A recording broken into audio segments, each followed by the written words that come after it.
ओम शनि शिवाय नमः। आइए सुनते हैं शनिदेव की व्रत कथा। एक समय स्वर्गलोक में सबसे बड़ा कौन है के प्रश्न पर 9 गिरोह में वाद विवाद हो गया। विवाद इतना बढ़ गया कि परस्पर भयंकर युद्ध की स्थिति बन गई। निर्माण के निर्णय के लिए सभी देवराज इंद्र के पास पहुंचे और बोले कि हे देवराज, आपको निर्णय करना होगा कि हम में से बड़ा कौन है। देवताओं का प्रश्न सुनकर देवता इंद्र उलझन में पड़ गए। इंद्र बोले कि मैं इस प्रश्न का उत्तर देने में असमर्थ हूँ। हम सभी पृथ्वी लोक पर उज्जैन नगरी के राजा विक्रमादित्य के पास चलते हैं। देवराज इंद्र सहित सभी ग्रह देवता उज्जैन नगरी पहुँचे। महल में पहुंचकर जब उन्होंने उनसे अपना प्रश्न पूछा तो राजा विक्रमादित्य भी कुछ देर के लिए परेशान हो उठे, क्योंकि सभी देवता अपने अपनी शक्तियों के कारण महान थे। किसी को भी छोटा बड़ा कह देने से उनके क्रोध और प्रकोप से भयंकर हानि पहुंच सकती थी। अचानक ही राजा विक्रमादित्य को एक उपाय सूझा और उन्होंने विक्रमादित्य विभिन्न प्रकार के धातुओं के स्वर्ण, रजत, चांदी, कांसा, ताम्र, तांबा, सीसा, रागा, जासा, अभ्रंग व लोहे के 9 आसन बनवाए। धातुओं के गुणों के अनुसार सभी आसनों को एक दूसरे के पीछे रखवाकर उन्होंने देवताओं को अपने अपने सिंहासन पर बैठने को कहा। देवताओं के बैठने के बाद राजा विक्रमादित्य ने कहा कि आपका निर्णय तो स्वयं ही हो गया। जो सबसे पहले सिंहासन पर विराजमान है वही सबसे बड़ा है। राजा विक्रमादित्य के निर्णय को सुनकर शनिदेव ने सबसे पीछे आसन पर बैठने के कारण अपने को सबसे छोटा जानकर क्रोधित होकर कहा कि हे राजा विक्रमादित्य, तुमने मुझे सबसे पीछे बैठाकर मेरा अपमान किया है। तुम मेरे शक्तियों से परिचित नहीं हो। मैं तुम्हारा सर्वनाश कर दूंगा। शनिदेव ने कहा कि सूर्य एक राशि में 1 महीने, चंद्रमा 2.25 महीने, मंगल 1.5 महीने, बुध और शुक्र 1 महीने, बृहस्पति 13 महीने रहते हैं। लेकिन मैं किसी भी राशि में 7.5 वर्ष 7.5 तक ही रहता हूँ। बड़े बड़े देवता को मैंने अपने प्रकोप से पीड़ित किया है। राम को भी 7.5 के कारण ही वन में जाकर रहना पड़ा और रावण को भी 7.5 के कारण ही युद्ध में मृत्यु का शिकार होना पड़ा। राजा, अब तू भी मेरे प्रकोप से बच नहीं सकेगा। इसके बाद अन्य गिरोह के देवता तो प्रसन्नता के साथ चलने लगे, परंतु शनिदेव बड़े क्रोध के साथ वाद विवाद विदा हुए। राजा विक्रमादित्य पहले की तरह ही न्याय करते रहे। उन्होंने राज्य में सभी स्त्री पुरुष बहुत आनंद और जीवन यापन करते थे। कुछ दिनों ऐसे ही बीत गए। उधर शनि देवता अपने अपमान का बदला भूल नहीं पाए थे। विक्रमादित्य से बदला लेने के लिए एक दिन शनिदेव ने घोड़े के व्यापारी का रूप धारण किया और बहुत सारे घोड़े के साथ उज्जैन नगरी पहुंचे। राजा विक्रमादित्य ने राज्य में किसी घोड़े के व्यापारी के आने का समाचार सुना तो वह अपने अश्वपाल को कुछ घोड़े खरीदने के लिए भेजे। घोड़े बहुत ही कीमत के थे।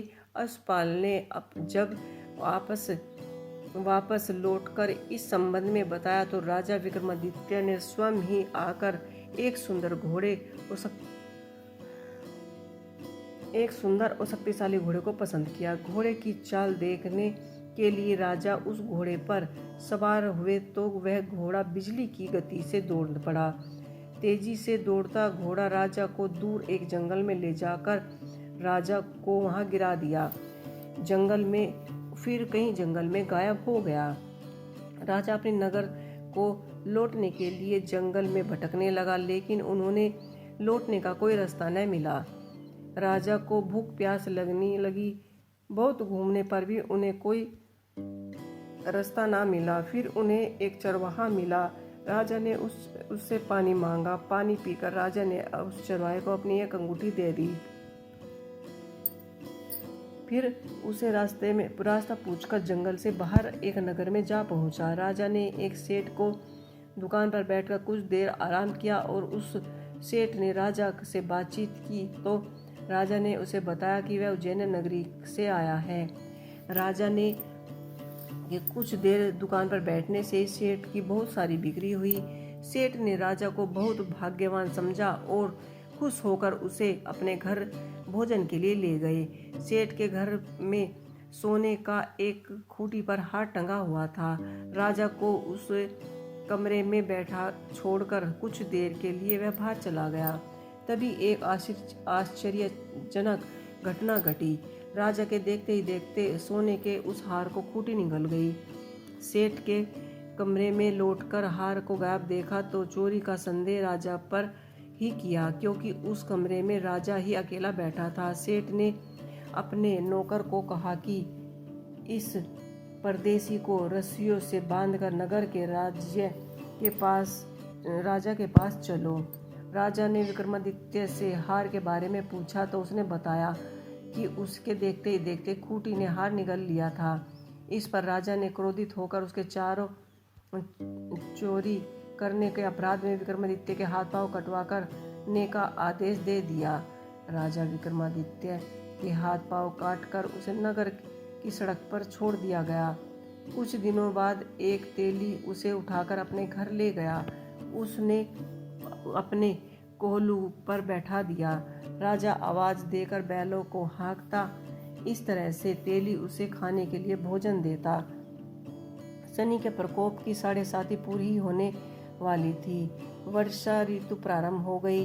राजा विक्रमादित्य एक रात मेघ मल्हार गा रहा था कि तभी नगर के राजा की लड़की राजकुमारी मोहिनी रथ पर सवार होकर उस तेली के घर के पास से गुजर रही थी। उसने मेघ मल्हार सुनी तो उसे बहुत अच्छा लगा और दासी को भेजकर गाने वाले को बुलवाने के लिए कहा। दासी ने लौटकर राजकुमारी को अपंग राजा के बारे में सब कुछ बता दिया। राजकुमारी उसके मेघ मल्हार से बहुत ही मोहित हुई, अतः उसने सब कुछ जानकर भी अपंग राजा से विवाह करने का निश्चय किया। राजकुमारी ने अपने माता पिता से जब यह बात कही तो वह हैरान रह गए। रानी ने मोहिनी को बहुत समझाया, बेटी तेरे भाग्य में तो किसी राजा की रानी बनना लिखा है, फिर तू उस अपंगी से विवाह करके उसके अपने पाँव पर क्यों कुल्हाड़ी मार रही है। राजकुमारी ने अपनी जिद नहीं छोड़ी। अपने जिद पर पूरी करने के लिए उसने भोजन करना छोड़ दिया और प्राण त्यागने का निश्चय लिया। आखिर राजा रानी को विवश होकर अपंग विक्रमादित्य के साथ राजकुमारी का विवाह करना पड़ा। विवाह के बाद राजा विक्रमादित्य और राजकुमारी तेली के घर में रहने लगे। उसी रात स्वप्न में शनिदेव ने राजा से कहा कि राजा, तुमने मेरा प्रकोप तो देख ही लिया है, मैंने तुम्हें अपने अपमान का दंड दे दिया है। राजा ने शनिदेव से क्षमा करने को कहा और प्रार्थना की कि हे शनिदेव, आपने जितने दुख मुझे दिए अन्य किसी को मत देना। शनिदेव ने कुछ सोचकर कहा कि राजा, मैं तुम्हारी प्रार्थना स्वीकार करता हूँ। जो कोई स्त्री पुरुष मेरी पूजा करेगा, शनिवार को व्रत करेगा, मेरे व्रत कथा सुनेगा, उस पर मेरी अनुकंपा बनी रहेगी। प्रातः काल राजा विक्रमादित्य की नींद खुली तो अपने हाथ पांव देखकर वह बहुत ही खुश हुआ। उसने मन ही मन में शनिदेव को प्रणाम किया। राजकुमारी भी राजा विक्रमादित्य को सही सलामत देखकर आश्चर्यचकितता में डूब गई। तब राजा विक्रमादित्य ने अपने परिचय देते हुए शनिदेव के प्रकोप से सारी कहानी सुनाई। सेठ को जब इस बात का पता चला तो वह दौड़ा दौड़ा तेली के घर जा पहुंचा और राजा के चरणों में गिरकर क्षमा मांगने लगा।